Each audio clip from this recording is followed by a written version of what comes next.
Good morning, everyone. Thank you for joining our first attempt at a virtual meeting. We have Harry Davis with us this morning.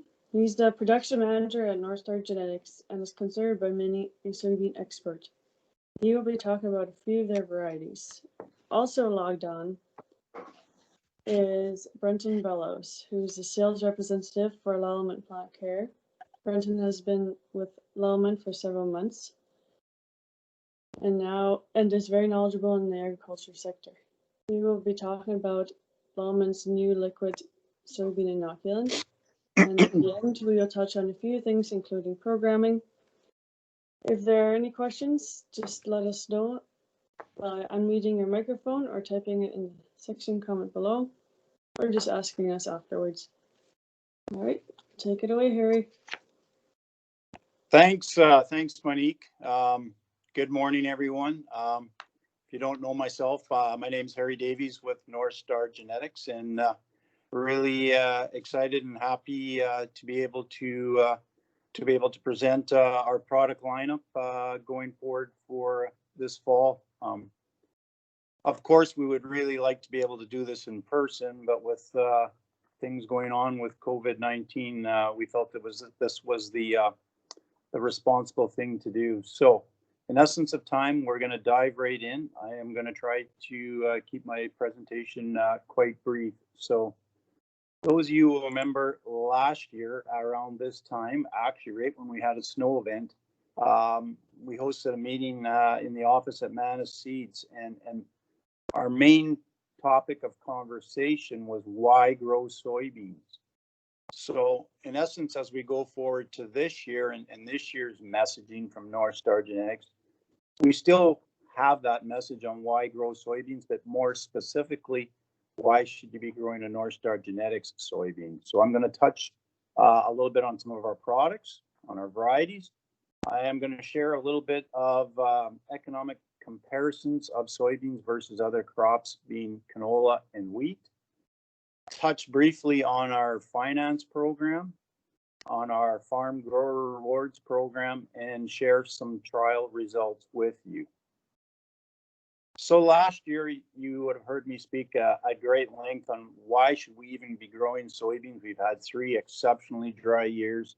My soybeans were doing 30, my canola was doing 45 or 50. So if you remember from last year, and this is going to be a very brief review, the reasons why we should be growing soybeans are crop rotation, your disease cycle, your blacklegs, your club roots in canola. Your soybeans don't have those same diseases. As well, herbicide rotation. We've now got Extend beans, have the dicamba, the glyphosate. You can use an Enlist soybean, a 2,4-D. So there's various options that are in different groupings to manage your resistant weeds. Risk management. Soybeans, quite often they like warmer weather. Some of your canola cereal crops, they prefer the cooler nights, etc. So from a weather, it's better to diversify your crops. You have lower input costs. You have the ability to market your soybeans, and it's a different crop than your cereals, your canola, your sunflowers, corn, etc.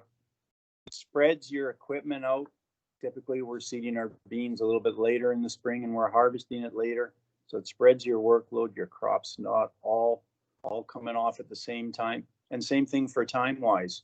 Time-wise, you're planting a little bit later. Once you get your beans sprayed and they've closed in, time-wise, they're a lot less management-wise. And then at the harvest end, hopefully, you're harvesting your cereals, then your canola, and then your soybeans. So, why should you grow NorthStar Genetics soybeans? I'm going to touch on 3 or 4 varieties, and I'm going to suggest to you why should you grow NSG Sperling, and why would Harry grow it? So when I look at NSG Sperling, I'll just call it Sperling. Why would Harry grow it if I was a grower? First reason, it's been a consistently high yielder. We launched it 4 years ago. It has a proven track record. It is our largest selling bean within the NorthStar Genetics portfolio and is still continuing to grow. Well, why is that? Because it's done really well. and growers who have grown it in the past are growing equal amounts or more. It's very strong for IDC. It's got two modes of action for phytophthora. So if you're in a tighter rotation, that can be an advantage for growing Sperling. It's medium bush, medium height. So we have growers that solid seed Sperling. They probably cut their seeding rate back a little bit because it's a fairly, like I say, semi-bush plant, all the way up to 22-inch.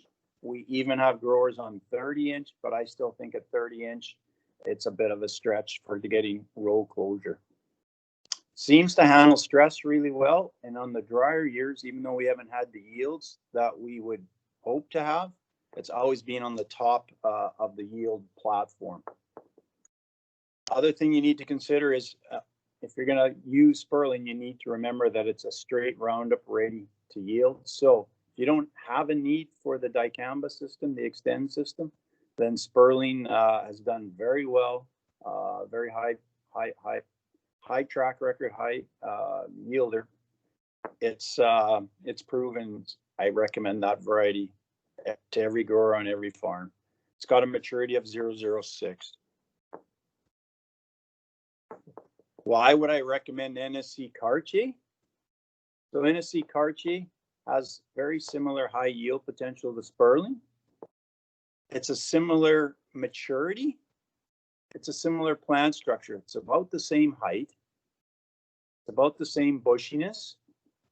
It's got a similar maturity of 0.06. So why would I recommend Cartier over Sperling? If I need or I want that Extend trait for tough to kill broadleaf weeds, and I want to use that program because I need it, then I'm going to recommend Cartier over Sperling. Cartier has an excellent IDC rating as well. And I've seen Cartier solid seeded all the way up to 22-inch. We do have some growers on 30-inch, which I'll show some trial results as well. They do well, but in my opinion, Cartier is probably not quite as bushy enough as another variety like ours called Winkler that would be better on 30-inch row spacing. Why would I consider growing NSG Winkler? Well, NSG Winkler is a full season product. So if you want to go grow on your farm a field or two with exceptional yield potential, now I've already said Sperling and Cartier are very strong yielders. I believe with the right conditions, you can get even a few more bushels of Winkler. Last year in our trials in the Valley, if it didn't win the trial with our products and competitors, it came in the top 3. So it had the highest win rate of any of our products in trials last year.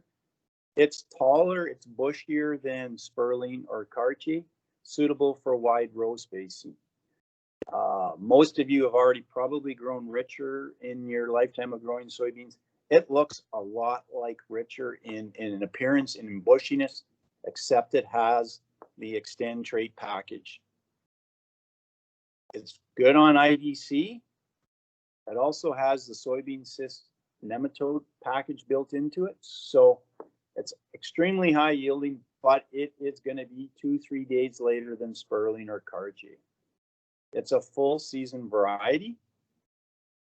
I'm not planting all my acres to it. So if I'm growing a section of soybeans, I might plant a quarter on some really good land to go for that home run. Lastly now, I want to talk about NSG Culross and why would I grow Culross? Well, maybe I'm looking for something that's earlier.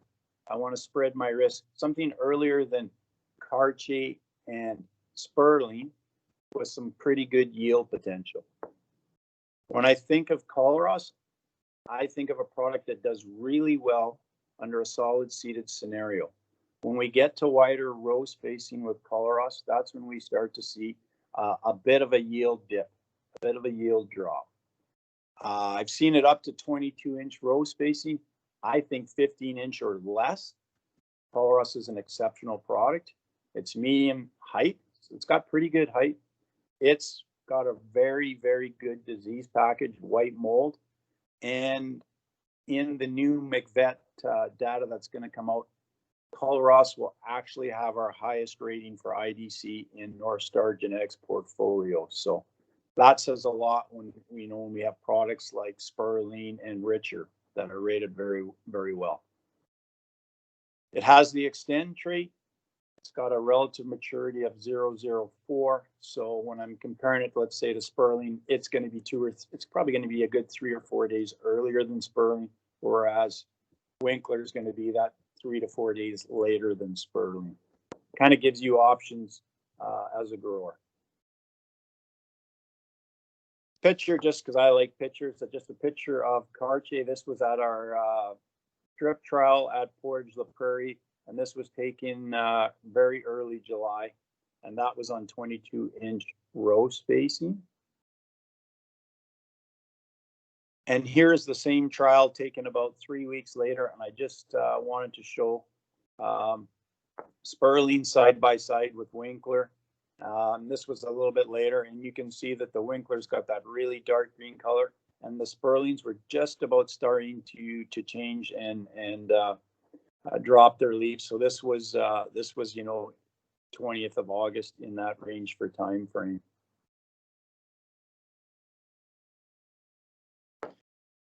Here are a few trial results, and I selected 3 trials for the purpose of the presentation. And the reason I chose these 3 were, I've got a trial on 22-inch row spacing, a trial on 30-inch, and a trial that was solid seeded. So this is Ronald Farms, which would be from the previous 2 pictures just east of Portage, La Prairie. And beautiful soil, and they had wonderful results. I was extremely surprised at the yield, because I thought they were a little bit on the dry side, but they obviously had enough moisture to carry the crop through. So you can see here on 22-inch row spacing, the Winkler, the Sperling, the Cartier, and the Culross that we talked about. And then we had an experimental and then an earlier variety called Redvers as well. So it did very, very well on 22-inch row spacing. The remainder of that field was Sperling, and that field yielded just under 60 bushel an acre for the growers. So exceptional yields, did very well.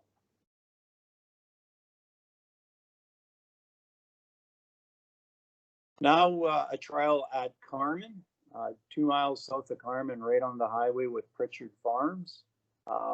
This was 30-inch row spacing. So we had our products in there, and they did very, very well. On about the 5th of September, we did a soybean tour, and at that time, I had thought the beans were going to do 40 to 42 bushel an acre just on estimate, but we're pleasantly surprised on the yield and the yield potential for the beans. So when I said earlier in my presentation, in my opinion, Culross doesn't do as well on 30-inch row spacing. This is an example where the beans didn't close in. I think because it was still on the drier side, they didn't close in. Culross being more of a not as bushy as the other products, it hurt its yield potential. But all in all, still did very well. And you can see Winkler, Sperling, Cartier, all right in line with other beans that were there. And here's a trial from Friesen Seeds, Lloyd Friesen, the grower from just south of Rosenort, solid seeded 10-inch row spacing with a population of 185,000. And in this case, there was actually 17 varieties in here, in the variety, and the top 3 varieties, and I don't think NorthStar Genetics can say that very often, but the top 3 varieties in the trial were Albany, Sperling, and Winkler. I didn't talk about Albany because it's even later than Winkler, but our varieties performed really, really well. Unfortunately, we didn't have Culross in this trial. But when you look at our product lineup in general and our mid-season to late-season products, I think they're the strongest that they've been in our lineup since since I started back 7 years ago. So really excited about our products and our yield potential. So I talked a bit about the varieties and showed you some results. Now I wanted to make you aware of our farm customer rewards. Some of you remember last year we had grower rewards for, if you bought 400 units of NorthStar Genetics soybeans, you would be eligible for a subscription to the LALFIX grain marketing program or a $400 Visa gift card. Well, this year we have farm customer rewards again. Some slight changes because NorthStar Genetics is not just a soybean company. We're now a soybean and corn company. In order to qualify for a reward, it's 300 acres of NorthStar Genetics seed. So it could be in combination soybeans and corn. You could grow 200 acres of soybeans and 100 acres of corn. For calculation purposes, soybeans are 1.35 units is an acre, and corn, a bag of corn is 2.5 acres. And like last year, the rewards are incremental. So if you were to grow 600 acres of soybeans, for example, then you'd be eligible for 2 rewards, 900, 3 rewards. As well, what's different, we've added a third option for your choice for the reward. And the third option is new this year is a subscription to WeatherLogics. Some of you folks might be familiar with WeatherLogics. They're based out of Winnipeg. Some young gentlemen that have graduated PhDs in meteorology, etc., have started up a business whereby they're providing local daily data to growers and other industry partners in providing the best, we think, the best weather predictions, etc., for growers. So I know some growers that are already using WeatherLogics and they really like it. So we're happy to bring that option to you as well as we go forward. So just something a little bit different. Because our programs start from now, you order your seed, let's say your 300 acres of soybeans tomorrow. Well, then we reconcile to the end of the year to make sure they get planted next spring. So next fall, you wouldn't want a subscription to WeatherLogics because you want it for spring. So, and for this situation, if you were to order and qualify and order the WeatherLogics subscription, would be from April 1st to October 31st, 2022. As well, we have a finance program available through NorthStar Genetics. It's 0% financing. Don't pay until October 2021. Of course, we probably prefer a NorthStar Genetics, and I'm sure Manness seeds, we always prefer the cash if possible. But we want you to know that if you need or want to use a finance program, then you can simply, we work through John Deere Financial. You have the option as a grower to sign up and apply and register for your finance program. You would not interest-free till October 2021, whenever that statement date for you would be. It starts up on December 1st of this fall, and it runs to June 30th. It's only for corn and or soybean sales. It's not for seed treatments or inoculants, etc. So it's an option available. It's there if you need it, and some growers take advantage of it, and we're happy to provide that if that's exactly what you need or want for your farm. Tyler, how do I switch to that other screen, if you don't mind?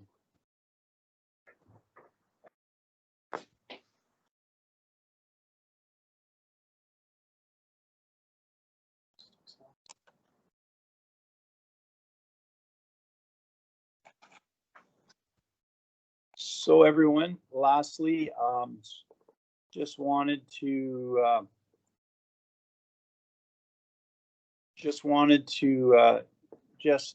compare a few a few crops, just give you a feel for why I think soybeans, we're going to see an increase in soybean acres from previous years and how things have changed this fall versus other years. So basically what you see in front of you here is a comparison of your costs. And you can argue that where did you get these numbers from? And you can change them and massage them any way you like. These are just estimates for comparing soybeans versus canola versus wheat. So if I look down at my variable cost, and you, like I say, you could say these are incorrect. But if you look at that and you look at your variable costs, and then I look at if I'm going to try to, my goal is to grow 45 bushel soybeans versus 50 bushel canola versus 75 bushel spring wheat. The prices of $12.07, $11.64 for canola, $6.81 for wheat. Those were based off of Tuesday afternoon at Richardson's and Starbucks. So they're changing all the time. Those are all, I believe, November, December prices. So if I look at my variable cost, I look at my gross return. If I scroll down and I look at my net revenue, compare very, very well against other crops this year with the commodity prices that we have. Last year it was a lot harder. It was a lot harder sell due to lower yields and commodity prices. So I just want to leave with that message that that when we look at soybeans as a competitive crop versus other options for growers, we have a very good offer for growers. You can go to this scenario here.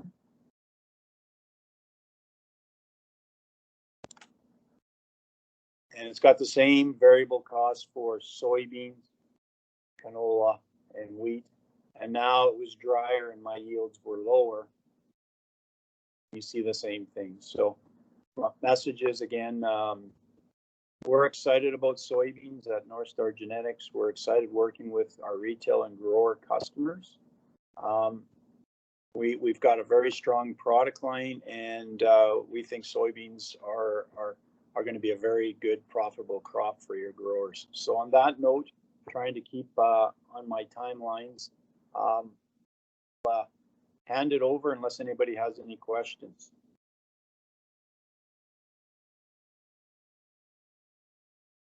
Okay, Monique or Brenton, I'm going to stop sharing the screen.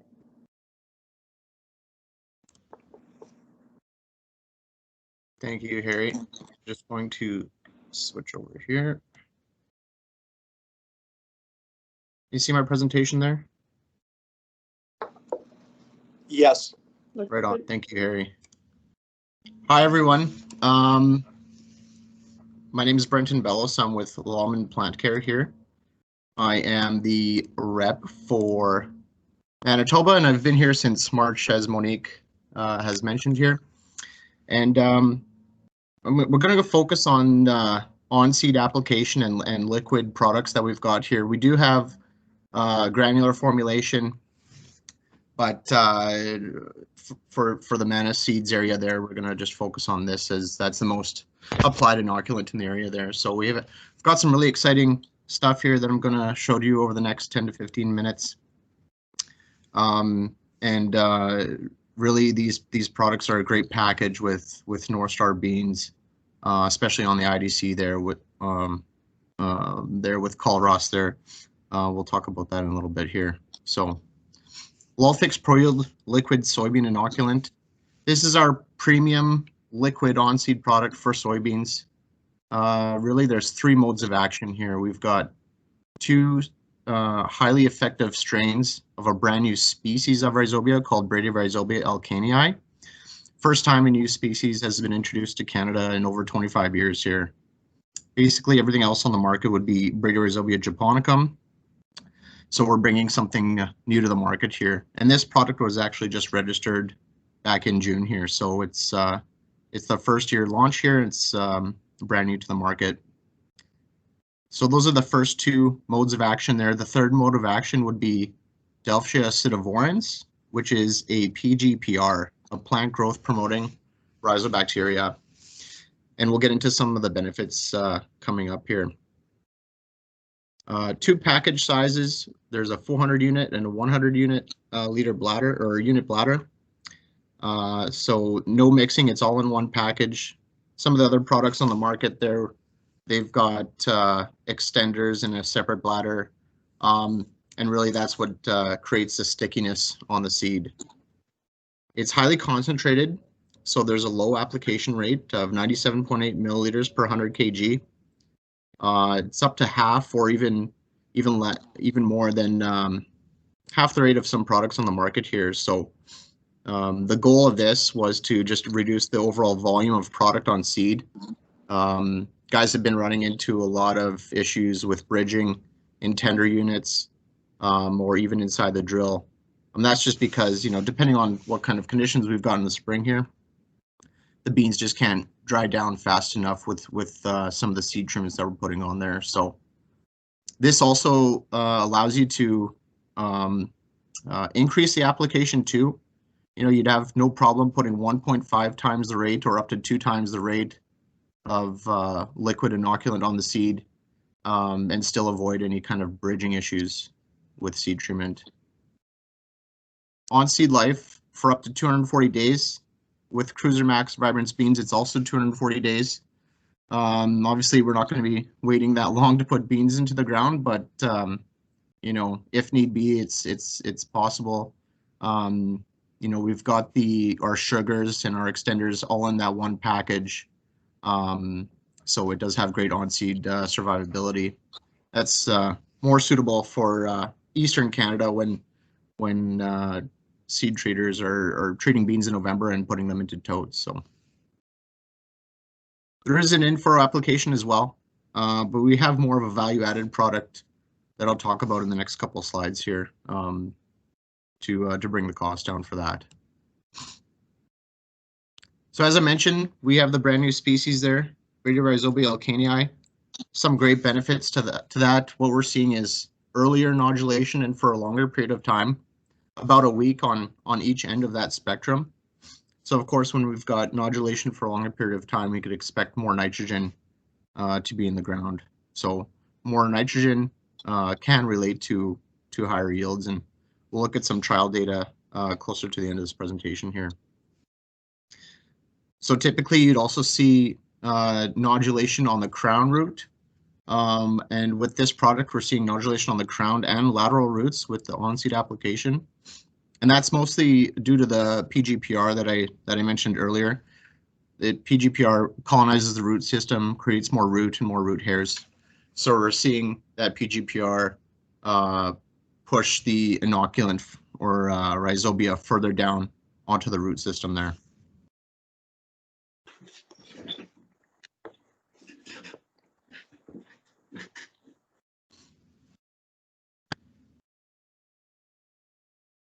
Some other benefits of that PGPR, again, like I mentioned, it'll colonize the root system very fast, rapidly, creating more roots and more root hairs. So in stressful conditions, like we saw this past year in that domain area, the plant's gonna have more access to nutrients and whatever rain may or may not fall throughout the season here.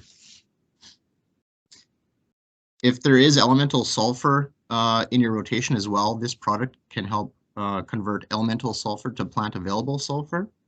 So that also temporarily creates an acidic zone around the roots and renders more nutrients available as well.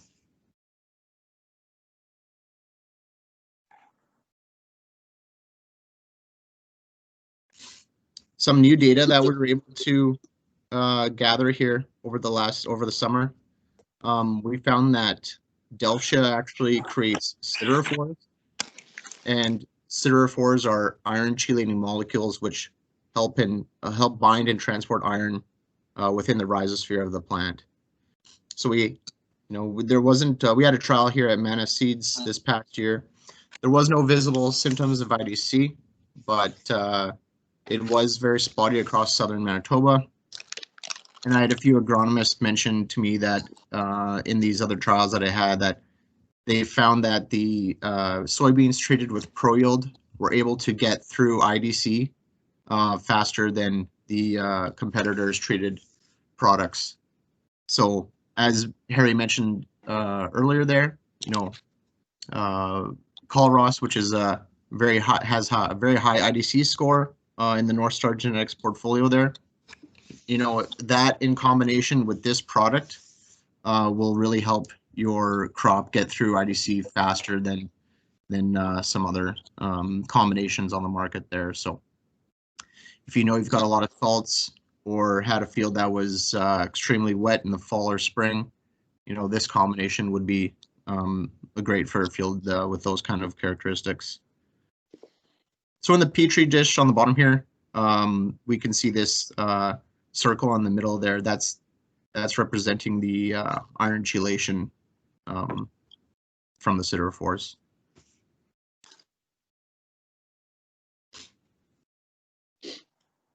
Got some pictures and some side-by-sides coming up here. So this was in North Dakota. On the left, we've got a soybean crop planted without any inoculant. And on the right side, we've got soybean crop planted with LALFIX PROYIELD. So, this customer was saying, we've got lots of Bradyrhizobia japonicum in the soils. Obviously down south, there's a much heavier rotation of soybeans down there. So we brought this product out to them and put it onto their field. So again, there's two things happening here. We've got, brand new Bradyrhizobia elkanii in the seed row on the seed there. And we've also got that PGPR creating more roots and more root hairs on the crop there. So you can see quite a visual difference between the untreated side and the treated side.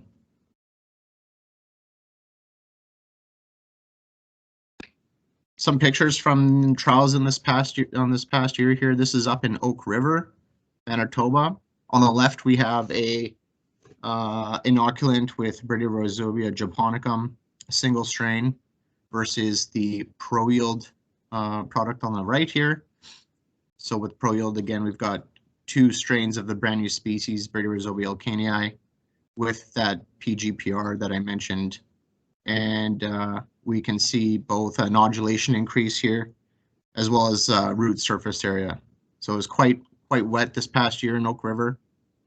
Still waiting to get the data back from this trial, but we can see a great visual difference here. So with more roots on the PROYIELD treated side, there's more surface area for the plant to soak up excessive moisture in the ground, which of course soybeans love to an extent here. Down in domain at Manness Seeds here, pulling some plants. Monique mentioned that it was quite stressful throughout the years, quite dry, with some late August rains. There was a visual difference in plant height. So on the left, we have a basic japonicum species single strain on the left, and then on the right we've got the dual strain elkanii species with the PGPR. And again, we could see the increase in root surface area. There's a lot of companies that promote larger roots and more root hairs, but this product is really outshining in beans in stressful conditions. There was some late August rains there, so there was an increase in yield here, which we'll talk about, but the plant was able to soak up more nutrients and water with those late August rains with the increase in root surface area. So I mentioned there was a difference in plant height. The PROYIELD side was slightly taller. So what we're seeing there is the nodulation occurring a little bit earlier than some other products on the market. So the plant was just able to start producing nitrogen and get a bit of a head start to the competitor treated side there. Some yield results in the Red River Valley here. Seeing some great differences here. So up in Winnipeg Beach there, one of our continued supporters of our products here. Used our product. It was quite dry as well up in that Winnipeg Beach area, and the grower saw a two bushel increase over optimized there. Down on Domain, that picture that we just looked at from Manness seeds there, that actually resulted in a 6 bushel difference in yield. Quite dramatic, you know. I'm sure farmers would think it's a bit lopsided there, but that's what we saw. And you know, in stressful conditions when the plant is really struggling, again, that PGPR is really outshining there. Over in St. Francis there, we saw same kind of thing. There was excessive moisture in the spring. I think they got hit with about 4 or 5 inches in one shot there in early June. You know, I think the soybean crop was a little bit of ahead of the optimized treated side. So again, we saw a bit of a yield bump there. And down the road from that trial, actually, it's not too far away. We actually lost this trial by 0.2 bushels. You know, we want to make sure that we share all the yield data that we're getting here. There's still more to come in here, but you know, we lost that one by 0.2 bushels. It was extremely dry there, lots of ground crack throughout the year. So the beans were really struggling, but you know, I'd say the yield differences there are pretty close as well. So I'll just chat quickly about our peat base and liquid and furrow products. These were actually just registered 2 weeks ago, so they will be available for the 2021 season here. We have LALFIX liquid for soybeans. This is it's a value-added product, so it is just a single strain of the brand new species. But for anyone doing liquid and furrow applications with a planter, looking to do that second application, great product and a value-added product too if you're looking to do something in furrow there. This is kind of a tech sheet that I kind of just threw together. We're still waiting on those from marketing here, but we've got of course different rates for different row widths of planting equipment.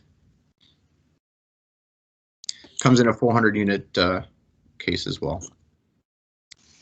So next one, we have LALFIX Dual Sterile Peat. So with anyone without a liquid application kit, this is a great way to get a second application of inoculant on your seed. This is a dual strain of the brand new species, Spiridia rhizobia alcanii. Again, very effective, you know, bacteria that you can put on the seed. Again, it's another nice way to get a second application there. And that's all I've got. Really appreciate you guys letting me jump on this webinar here. You know, I think we've got some great products available to the market here for the 2021 growing season. And very excited to work with Manness Seeds there coming up here.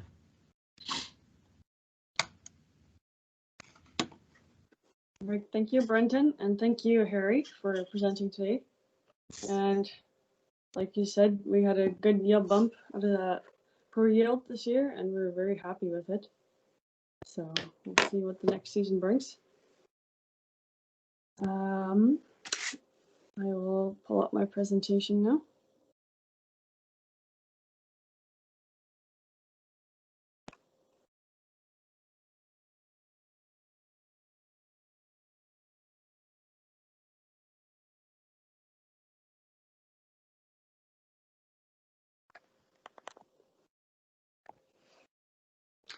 Can you guys see that?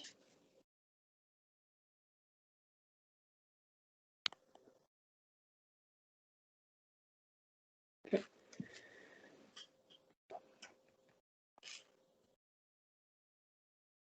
So I know Harry has talked about these varieties already. We just want to mention these because we think that they are very competitive and well suited for our area. If you're looking for an earlier maturing variety, Culross is a good choice. Keep in mind though, if you're going with an earlier bean, usually the yield is slightly lower than the medium or late maturing bean. We also, as you can see, most of these are extend beans. We like the extend beans because they help slow the weed resistance to glyphosate tremendously when you're using the two modes of action. I've seen glyphosate resistance in fields a lot of farmers don't realize that they have resistant problems. Once it gets severe, it becomes hard to control. That's why on our farm, we're switching over to extend beans. Harry already showed this yield data. I will go over it real quick. This is the yield data from Friesen seeds in Rosenort, seeded in 10-inch rows. We used this example because there's a lot of competitors in this trial, and it shows that clearly NorthStar has very competitive genetics. The NorthStar beans are highlighted in yellow here, and as you can see, they did very well. We have more trials that are equally as good, and we're prepared to share them with you. Or you can look at the NorthStar website where they will be posted. Okay, switching gears here, let's talk about some discounts. If you order your seed before November 30th, you get $1 off your seed per unit. For the NorthStar early pay discounts, these are the discounts and deadlines. Manness seed is willing to top that depending on the size of your order. Your price could be as low as $51.25 per unit. The NorthStar SRP, so suggested retailer price for Roundup Ready beans, so that would be the Sperlings, is $59.95, and the Extend beans, which would be the Cartiers and the Winklers, is $60.95 a unit. If you're not exactly sure about what you want to put in or how much, you can always put down a payment now and get the deal, and then we can work out the rest later. I will be contacting everyone soon about soybean orders, and I was just going to see if there's any questions at this point. Not. Okay. We put together a little bit of seed guide this year also. We put varieties in here that we know will do well here and that we recommend. It's also a handy sized notebook. The last 20 pages or so are just for notes. So you can either come by and get one, or I can bring some with me if I'm allowed to visit. Manness wants to help our growers succeed by helping them select the right seed for their fields, by helping them with those fields by answering questions throughout the growing season as well. So this is why I became a CCA, Certified Crop Advisor. I inserted a short video just to explain what a CCA is. Let's see if it'll play.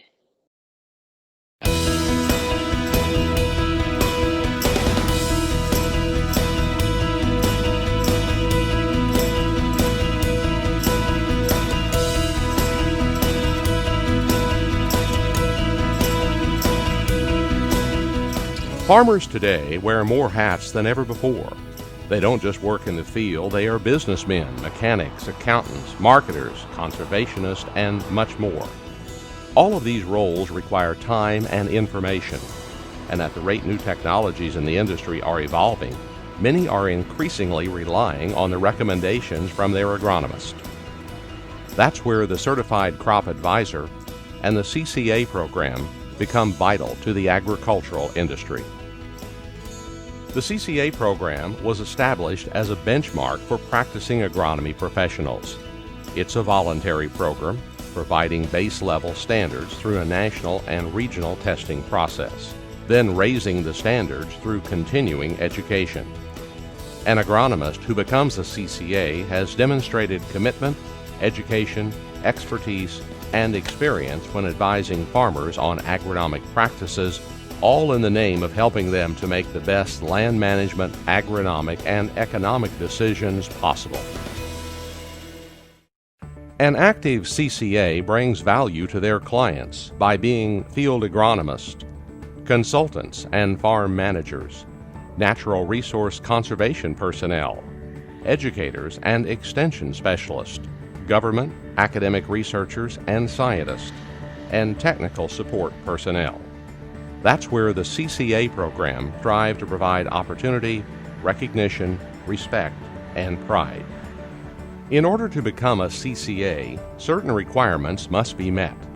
The agronomist must pass comprehensive local board and international exams in the areas of nutrient management, soil and water management, integrated pest management, and crop management. Becoming a CCA also requires intensive industry experience, including a minimum of 2 years of experience with at least a Bachelor of Science degree in agriculture, a minimum of 4 years of experience without an ag-oriented degree. To become certified, the agronomist must also sign and adhere to a code of ethics, commit to a minimum of 40 hours of continuing education. So you wouldn't knowingly go to a doctor without a license, a lawyer without a license, a school teacher without a certificate, or an accountant who isn't certified. Once an agronomist becomes certified, they are telling the farmer, their employer, and the public they are serious about what they do as a professional. Time permitting, I'm going to check customers' fields during the growing season for which they purchase seed. That might be once or twice a season. Last year we did plant counts in quite a few fields. At this point, there's nothing to report on that. We are wanting to do more plant counts in the future to help us establish an idea of how lab germinations compare to field emergence.